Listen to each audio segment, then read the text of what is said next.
What's up, y'all? We are back with another episode. What was formerly known as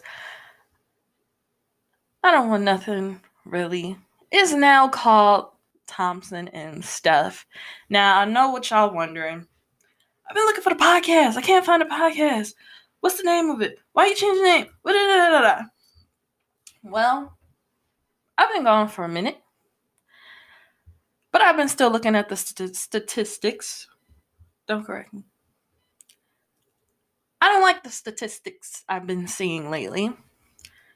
Some of it is my fault because I have not been really promoting the podcast because I'm busy. We'll get to that in a minute. But to me, I think that the name was just a little too long. A little too long equals a little bit too long to remember. So I said, okay, I'm going to shorten it. Thompson, my last name, and Stuff. Because that's what I be talking about right here. Stuff, right? So, Thompson and Stuff. I like it. I hope you like it. Simple, easy to find, same platforms. But, we back. We're back. Now, I know what y'all wonder. Where you been? Why haven't you been putting stuff out? All this stuff is happening in the world. Where you been? What you doing? Started a new gig. Full time. Yeah, I still got my businesses on the side, but started a full-time gig and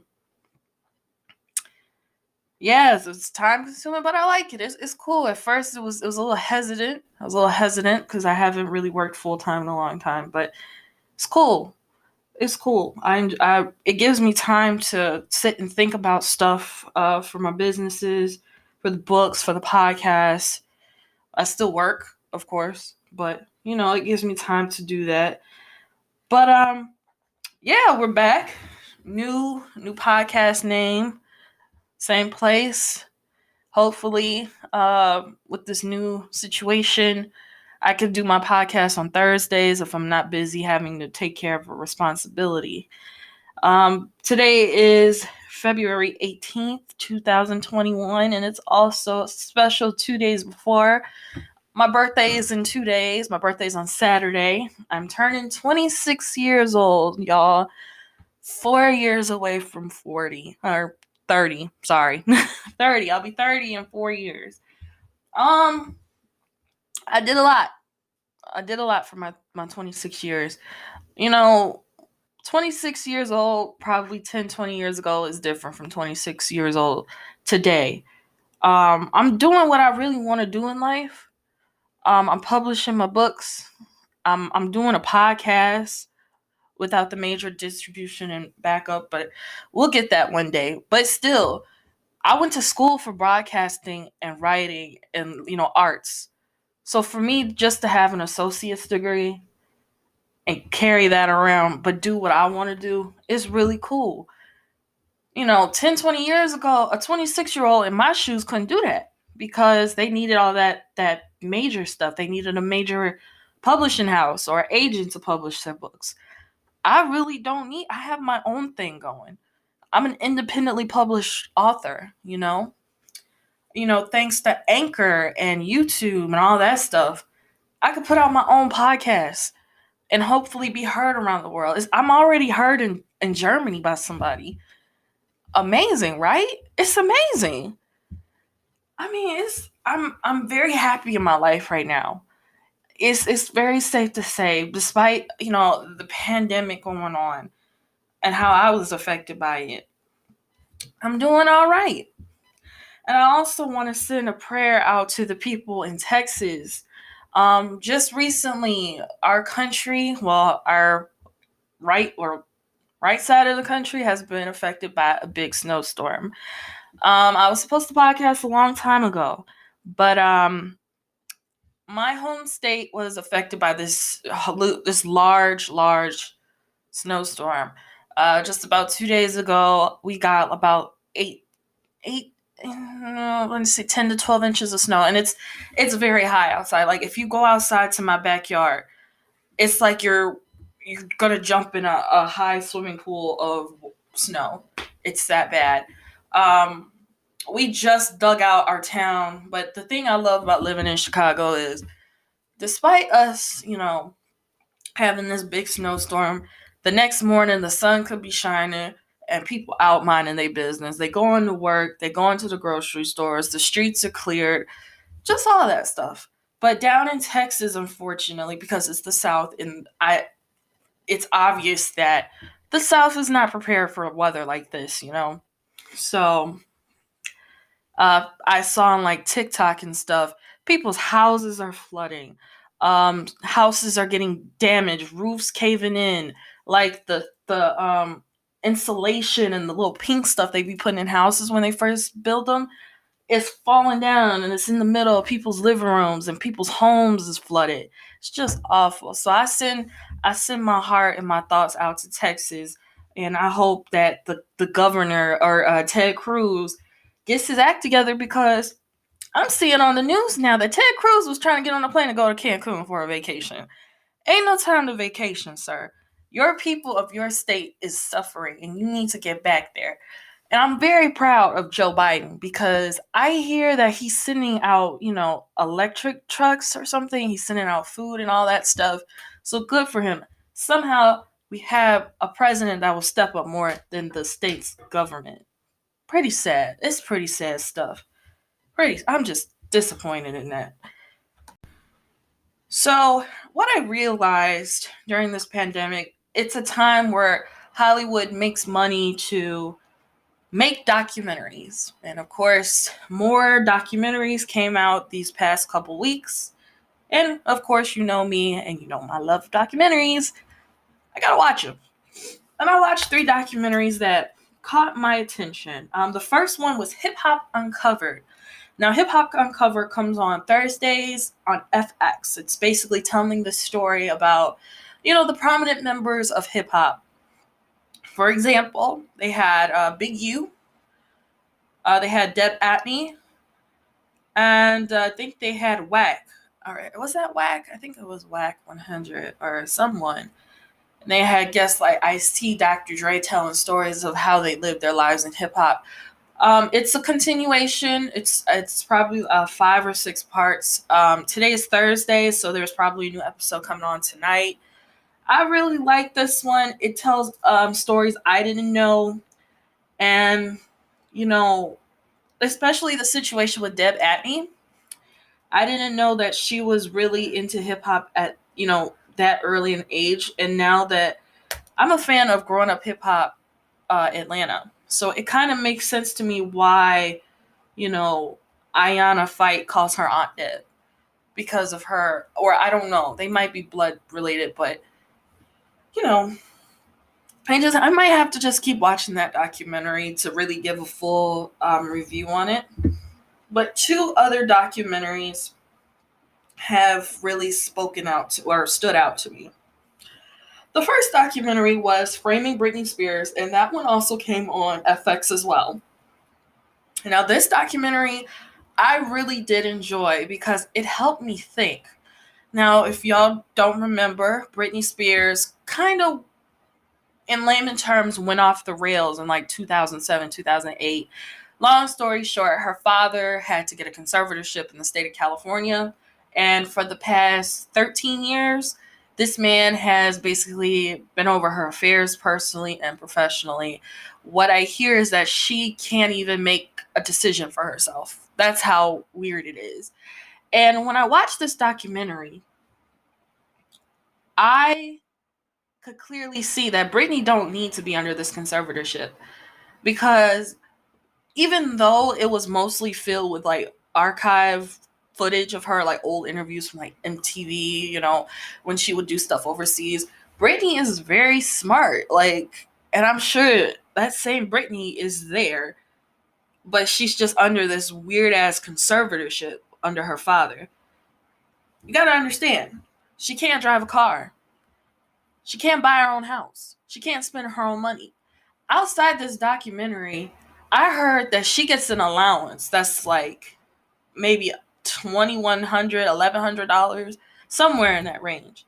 How are you going to give a mega pop star who has sold albums, had sold out arenas for over 20 years? How are you going to give her an allowance of $1,100 to $2,100?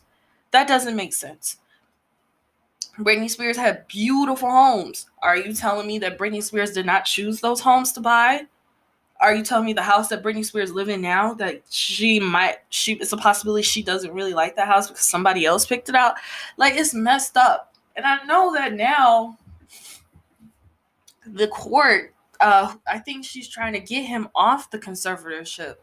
But every time I hear that she goes to court, her father is somehow still on the conservatorship. And she's trying to get him off. And it makes sense. Like, if the courts really watch this documentary, it makes sense. Take Britney off the, take her off take him off the conservatorship. Or let someone else run it that she's comfortable with if it's still needed.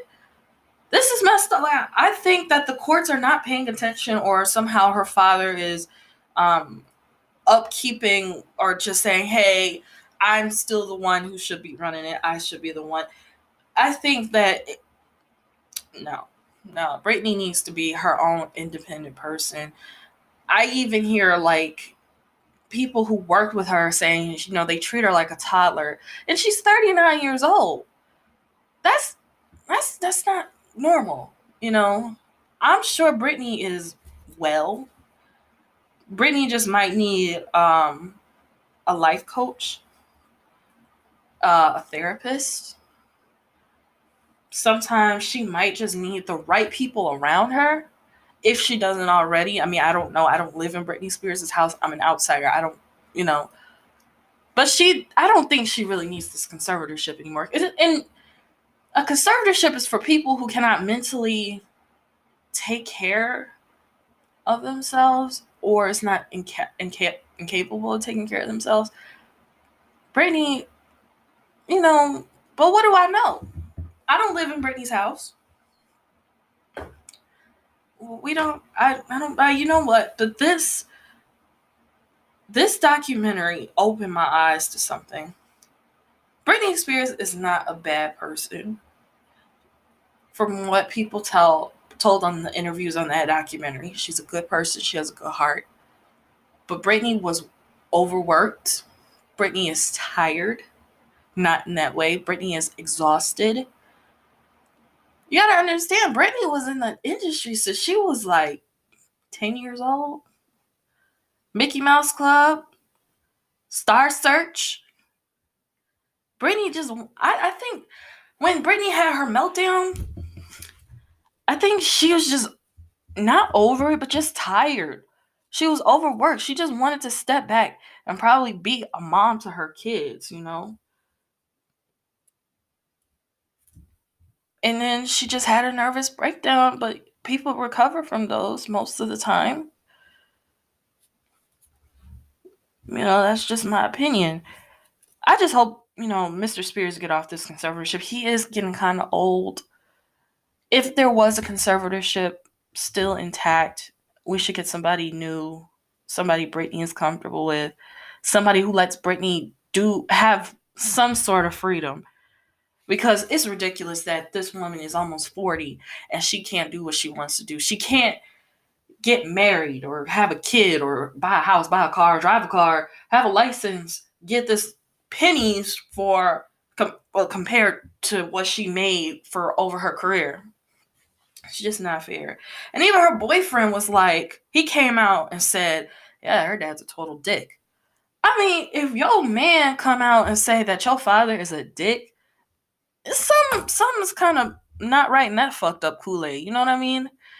I just, y'all gotta, the next court date they have, they gotta take this documentary with them. Stream that stuff in there. Take a TV, a projection screen, just screen it. And the next documentary I watched was the Whitney Houston documentary. It was Whitney Houston and Bobby Christina. I think it was called "Didn't We Almost Have It All" or something like that. Now, I've seen a lot of Whitney Houston documentaries. I've seen the Whitney movie. I've seen the Lifetime version and the TV One version. Both of those pretty much stunk.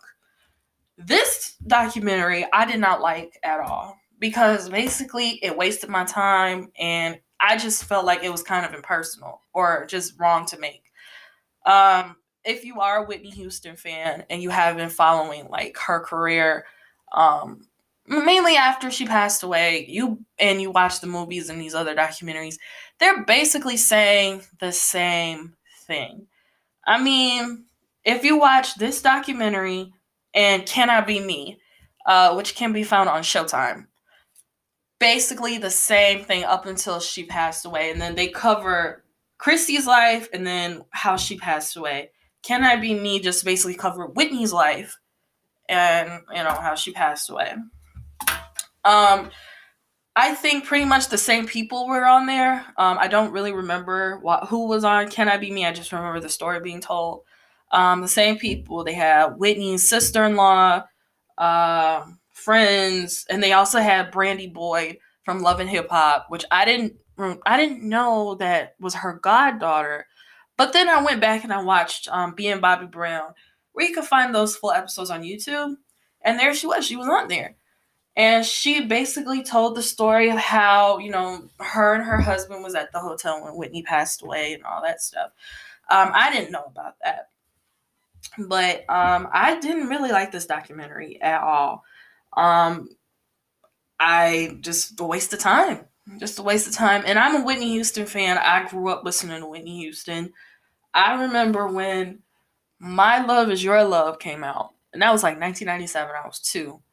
My stepmother loved playing that album so much, and she played it so much in her car.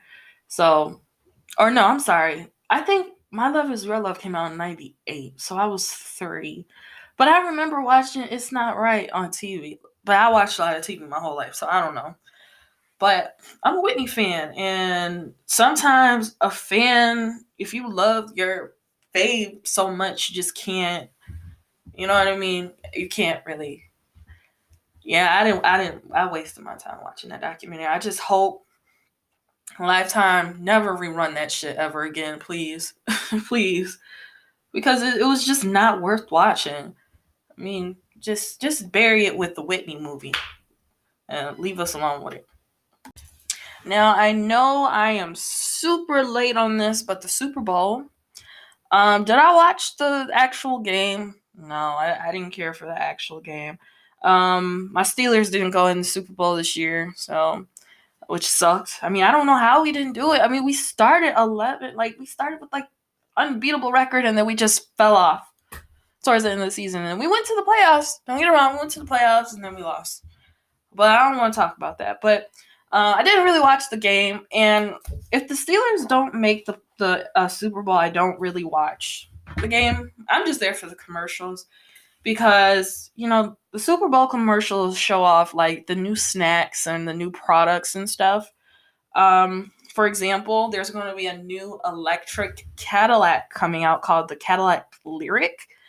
Beautiful car, electric, my style, because y'all know I'm terrified of gas stations. So I'm driving all electric cars whenever I get a car.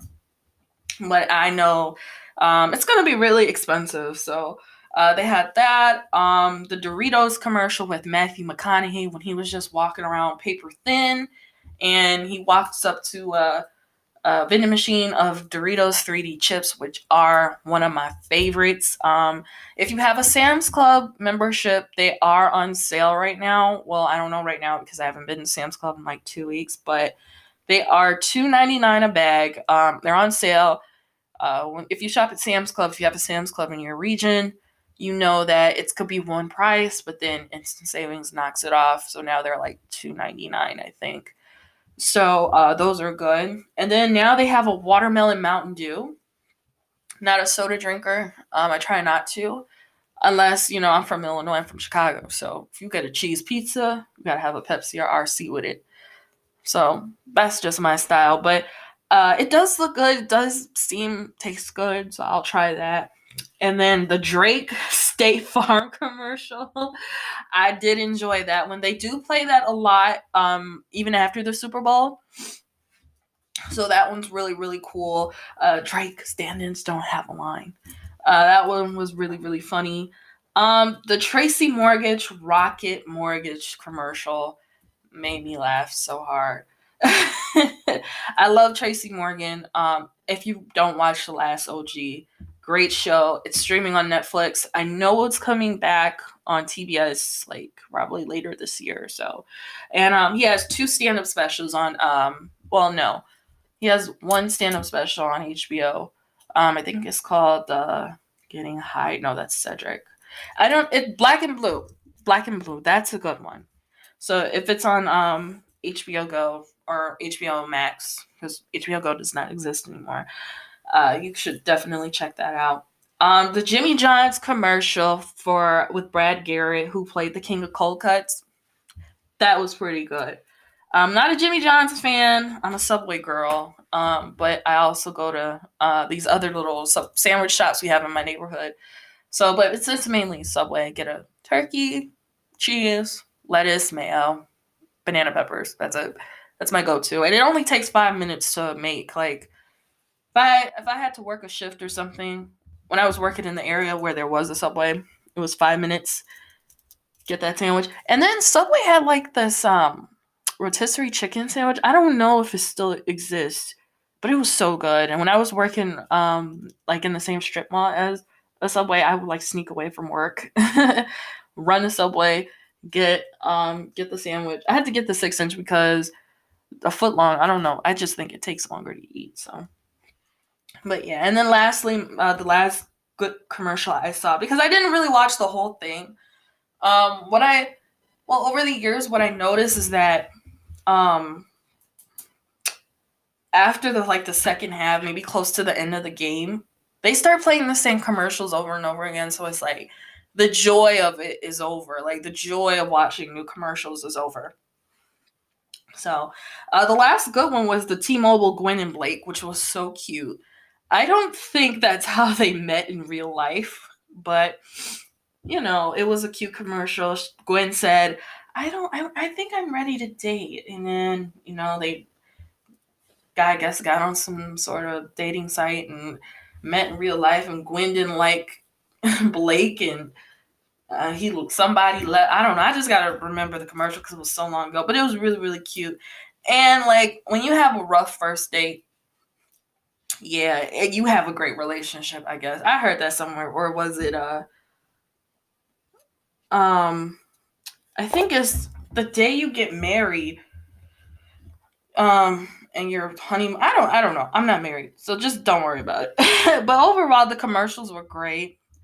I can't wait for next year's commercials because we're getting so futuristic. Maybe Tesla will have one. Snickers. I realized not a lot of candy products had commercials. Snickers would normally have a good one. Who else? Snickers. I think Nestle Crunch. Hershey's. Hershey's would have something good, but I didn't see them. But there's always next year, and hopefully we'll be over the pandemic and all this tragedy and stuff. We'll move forward, and we'll have better things next year. So hopefully. Right. All right. So in entertainment, still news. Everybody's mad at Meek Mill right now, and even me a little bit. So, what Meek did today, or this time, or I don't know when this news came out. I woke up this morning and the timeline was mad at Meek. He put out a song and it was with a lyric. And long story short, it had Chopper and Kobe Bryant in it. Now, as everyone knows, Kobe Bryant died in a helicopter crash in Calabasas last month. During last year, and a lot of sports fans are still kind of mourning that. To me, I know rappers are doing their jobs and writing whatever comes to their mind, But sometimes you just got to be careful what you say. I mean, I know it's still been a year, but Kobe's death is kind of fresh to some people. And I don't like it when rappers do that. They mention a rapper and how they die in a rap. Like, don't do that. Don't do that. And me, just, if you can, if the song's not like hardcore, like not hardcore, but like if it's not released to a point where you can't reverse it, next time just think about what you say, because his family could be listening, kids, just, it was just kind of insensitive. So don't do that. And any rappers who do that, like, I lose respect for you automatically, because don't nobody want to relive or have what they love so much lost to a metaphor. You come like me, don't do that no more. Please don't do that no more. Moving on. Congratulations to Meghan Markle. She is pregnant with her second baby with Prince Harry. And that is exciting because I wanted her to have another baby. But, it's not up to me. But, that family is going to be so cute. They're going to have her, Harry, little Archie. And I hope she has a girl, because that would just be beautiful. That family would be complete. And I also read somewhere that she just wanted 2 kids. So her family would be complete for her. And good looking family. I guess they're adjusting well to life in America.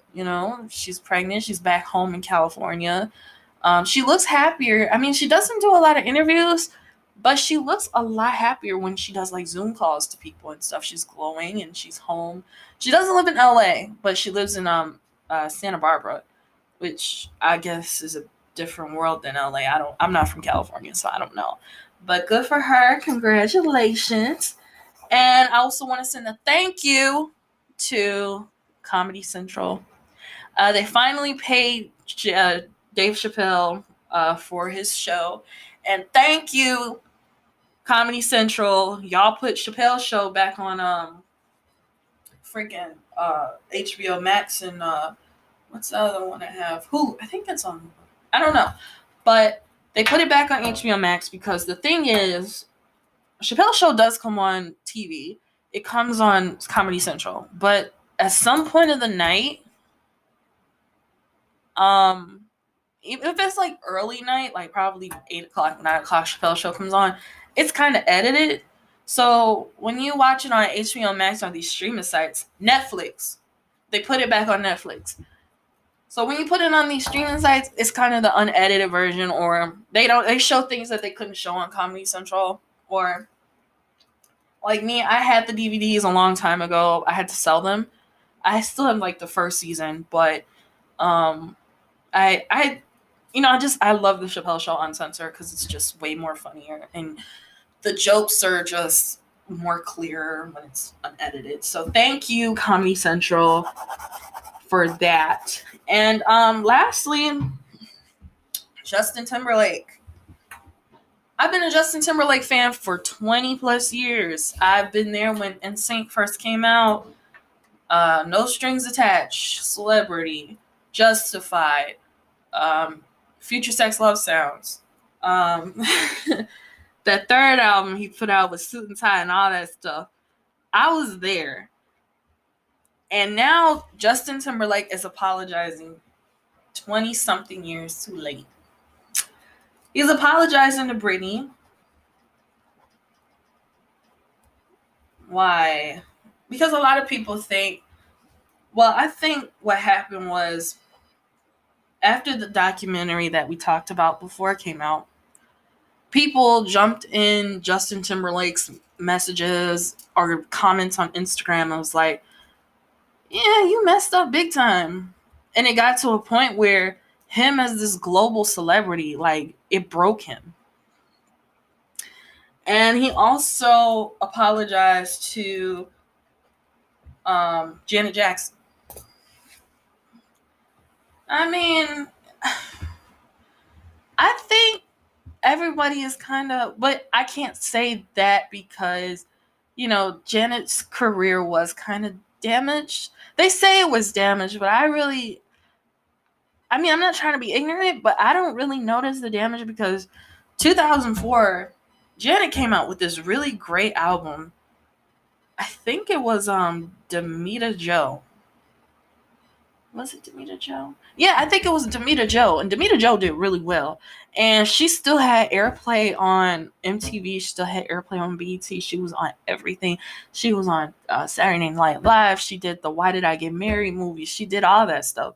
And then even she was very talked about because she was with Jermaine Dupri. So I'm sure like she was still getting her money. But yeah, sometimes, I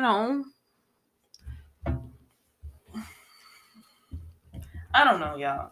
Because I'm trying not to say, oh, well, I don't think, Janet's career was damaged. Because, again, I'm just a normal person. I don't know what really happened with Janet. But Janet is doing very well. So, yeah.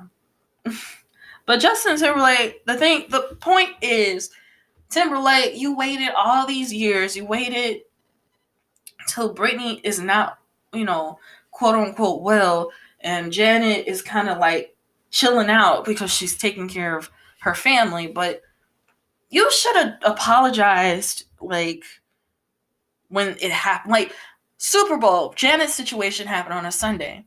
I think you could have apologized that Friday. Let that whole week pass and then come out Friday and say, hey, Janet, I'm sorry. If you haven't already, but it was so long ago. I was like 9 years old. Like, I can't really remember. All I remember was Justin and Janet all over the magazines in the grocery store. I was 9 years old. What do I know?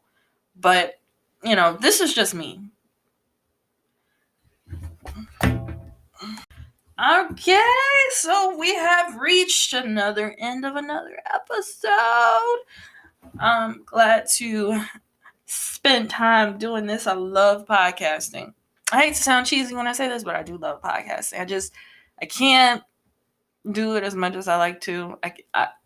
I'm sorry, y'all. I'm sorry. But hopefully I could work out something where I could still do my books, do my podcast, and still go to work at the same time. Just trying to build my empire. That's all. Don't beat me up for it. You can follow the official podcast Instagram at thompsonnstuffpodcastofficial. It's still the same. I didn't want anything anyway page. I just changed the name to it. It's still the same. Still the same content. Still gonna upload pictures of books I'm reading. I'm still reading the Maite Garcia book. So I will do a review on that once I finish it. The handle name is spelled THOMPSONNSTUFFPODCASTOFFICAL. You can find that on Instagram. You can give us a follow. Yeah, give us a follow on that. The Q&A, I am still working on it. Don't judge me. I don't know how I'm going to do it. Also, what I'm working on right now, I'm working on a new book. It's not A.J. Townsend. It's not Angela. It's not a series. It's going to be an individual book that I hope can take me somewhere. Probably make a movie out of it. But I'm very excited. I'm right now doing outlines for it, writing rough drafts. So I hope to get that out by the summer. If time allows it. I want this to be perfect because it's my first non-series book. Don't get it twisted. I tried to write a non-series book before, and I recently found the rough draft for it, and I didn't like it. So I'm like, all right, I got to make this one good, and I hope y'all enjoy this. Podcast. Catch us on Spotify, Apple Music, Google Podcasts, or you could just Google it. There's like websites that have it. But yeah, thank y'all for your support. If y'all still riding with me, I appreciate you. I keep you in my heart. Thank y'all so much for listening to this episode. Right now, Smith, if y'all know who Smith is blowing up my phone. He needs something, so let me go see what he wants. But I'll talk to y'all later. Peace.